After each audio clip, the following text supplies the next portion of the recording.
Alright. I just got out of parkour, my hair's all messed up.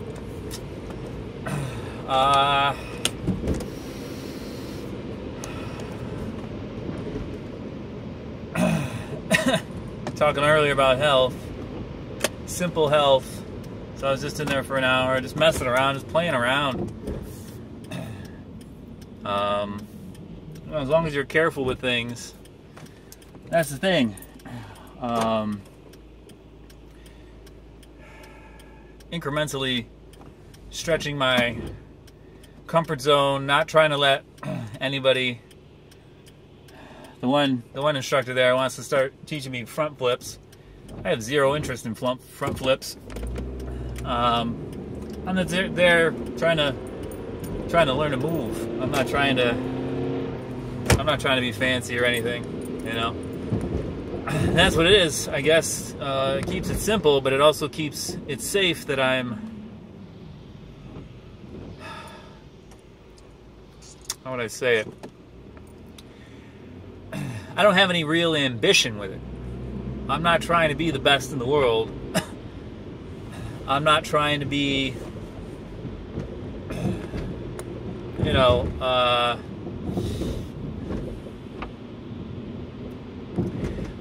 I go in, I just saw this thing that was trying to, you know, show you how to get better at something. And, you know, the guy had one curve.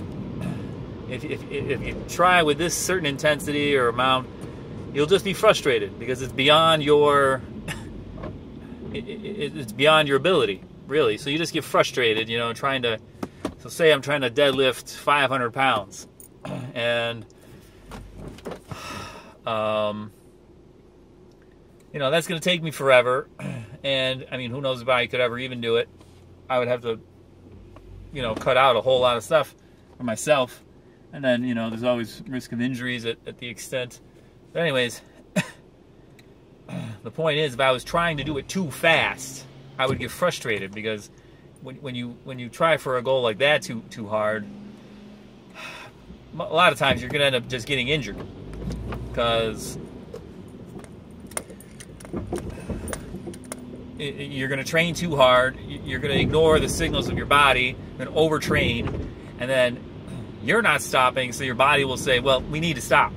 So here's, you know, I'm going to throw your back out, or here I'm going to, you know, tweak your bicep or hamstring or whatever.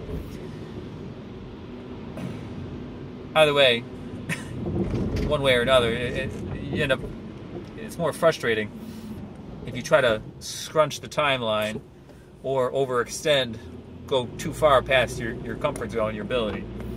A little outside your comfort zone is good, because that's where growth comes from.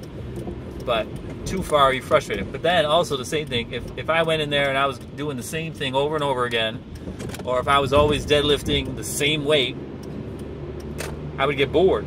Doing the same workout over, an easy workout, you get bored. And then, you know, so you're not challenged, you're not going to grow, you're not going to. So staying in that kind of flow zone, I don't know, flow is that zone where you're just like, you're right at that perfect level of challenge, where it's like you're challenged enough where you have to pay attention, but you're not challenged too much that, you know, you're frustrated or lost. So looking at health in that way, that's where you want to be. So, you know, should your first fast be a 40-day? I don't know. I couldn't do a 40-day fast, my first. I mean, if I was cheating, I consider a juice fast cheating. If I was intaking calories, or, you know, and I don't have the fat reserves on me to do a 40-day. I don't think anybody could do a 40-day dry fast. The longest I've heard of is 15, 17. Was an extremely obese person. And obviously the longest fat recorded fast was over a year. This guy, very overweight, didn't eat anything for over a year, over 365 days. It was like 382 days or something like that. That was recorded. That's a real thing. Just goes to show.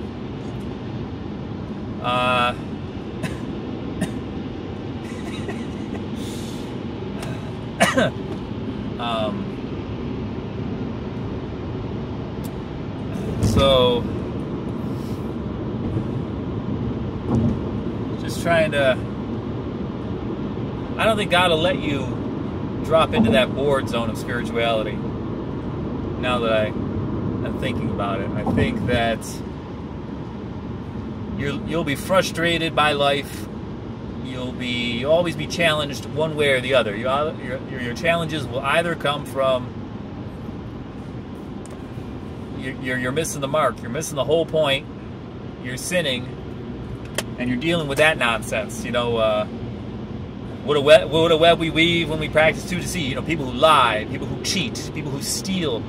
Their life is difficult in certain ways. Either they're being arrested, or they suffer from poor relationships, or, you know, obviously people who murder, live by the sword, die by the sword.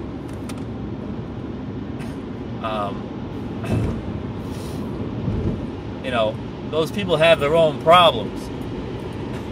And then there's the people who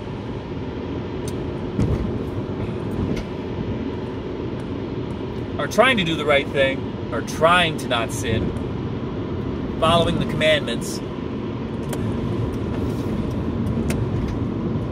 Their challenges come more from, I think, strengthening their resolve to stay on the path.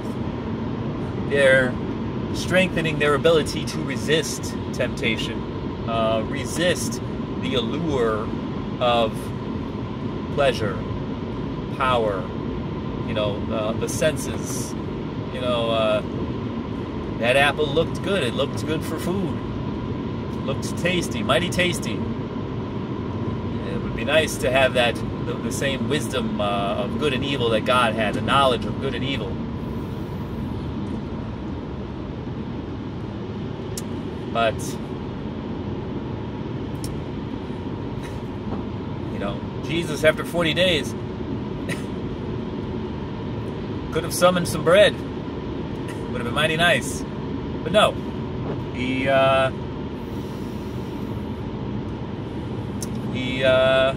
resisted. Man should not live on bread alone. He resisted power. He resisted those temptations. So, resisted pleasure and comfort. I was just going through all those, comparing the tests, and how Adam and Eve, the way she was thinking about the tests of the devil presented, she wasn't thinking about it the way God wanted her to think about it. She didn't have scripture. She just had a single command: don't eat from that tree.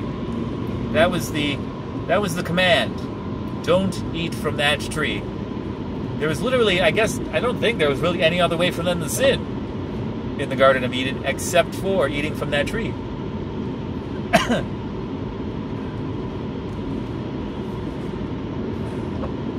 But then, once they sinned, once they acquired knowledge of the good and evil, but still had not acquired the ability to implement it, because they are fallible human beings, now they needed 10 commandments. Because all of a sudden, if you think you know what's right or wrong, you're prone to a lot more error. It's like a person who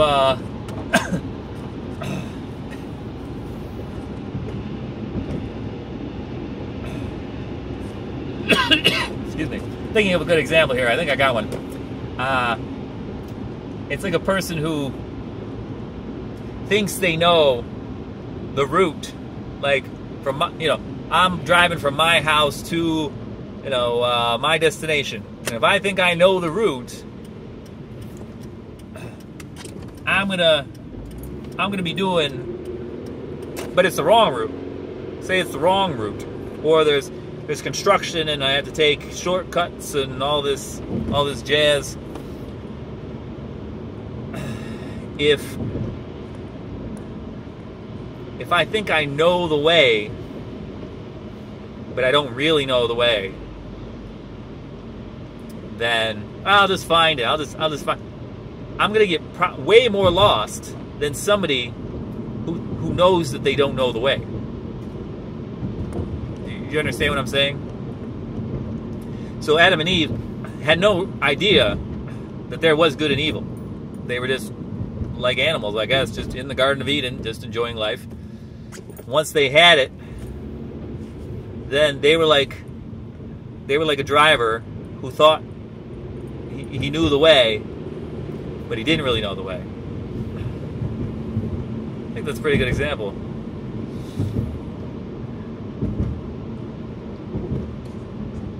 Or, originally, they were a driver who had no real destination, so it didn't matter.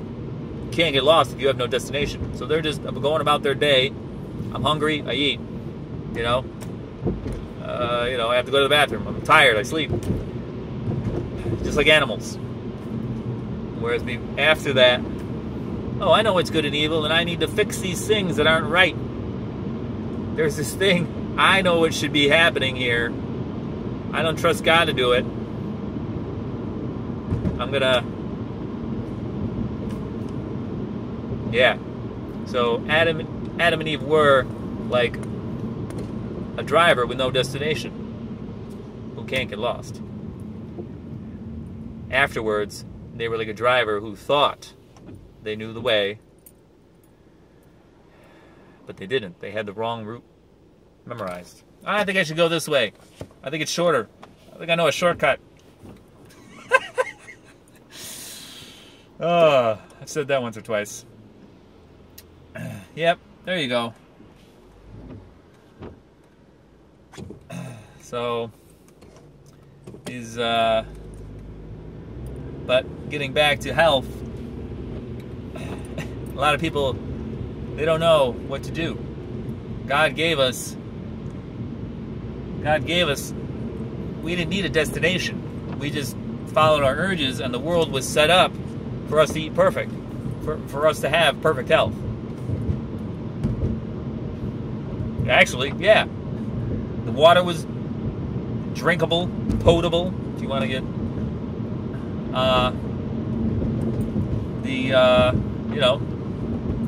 the trees, animals, all there just for us to eat. And it was there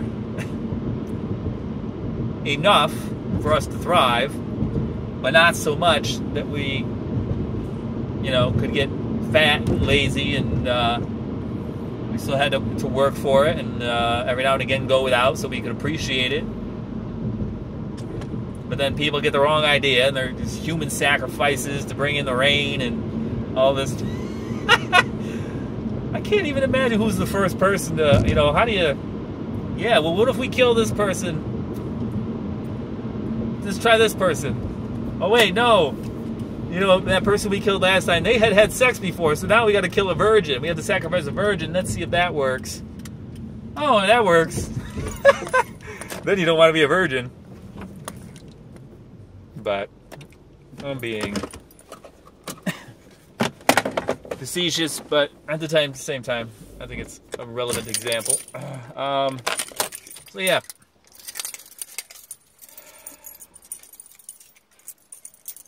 I guess that's where we go wrong. Our own agenda. Having your own agenda.